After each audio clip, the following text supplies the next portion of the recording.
Hi guys, welcome back to my channel, Edmond Mindaros, and I'm here with another quick tutorial. At sa video ito ay tuturo ko on how to fix Windows Update Error 0xC1900204 in Windows 11. To fix the error, so dito lang sa Start Menus, click mo lang yan. And then dito sa searching bar, ay search lang natin yung Registry Editor. And then click mo lang itong Open. So dito sa Registry Editor ay kailangan mo lang select yung local machine. So click mo lang tong arrow na to para mag-expand. And then next ay kailangan mo lang select tong software. So click mo lang yan. And then dito sa software ay kailangan mo lang select yung Microsoft. So click lang natin ito. And then dito sa Microsoft ay kailangan lang natin i-select yung Windows. So scroll lang tayo.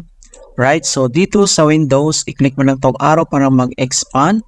And then, ang next ay kailangan mo lang i-select to current versions. Okay, so dito sa current versions, kailangan mo lang mag-double click. And then, lalabas ito mga kaibigan.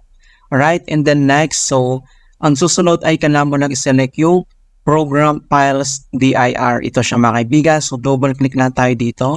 And then, lalabas tong kanyang edit string, yung value name, and yung value data. Dapat yung value data niya ay nakalagay dito na C/program files mga kaibigan. And then next, i-click mo lang to OK. And then close lang natin to. Right?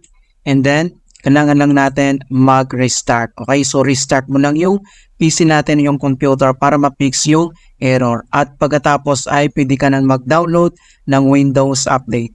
Alright, so ganun lang po kasimple mga kaibigan. And please don't forget to like this video, subscribe to my channel for more helpful tutorials and tips. And if you have any questions or suggestions, please leave them in the comment below. Thank you guys and see you in my next tutorial.